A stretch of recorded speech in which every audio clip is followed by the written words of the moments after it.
Information technology, IT, is basically the use of computers and other devices to manage, process, protect, and exchange information. It's a broad field that encompasses a lot of things. Here's a breakdown. Hardware and software.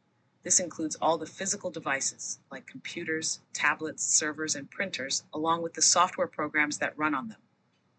Data and information processing. IT deals with storing, retrieving, organizing, and manipulating information in a digital format. Networking and communication. This involves setting up and maintaining networks that allow devices to share information and resources. Problem solving and innovation. IT professionals use technology to design solutions to problems and develop new ways of using information. IT plays a vital role in almost every aspect of our lives today. Here are some examples. When you use the internet to browse the web, send emails, or shop online, you're relying on IT infrastructure. Businesses use IT to manage their finances, track inventory, and communicate with customers.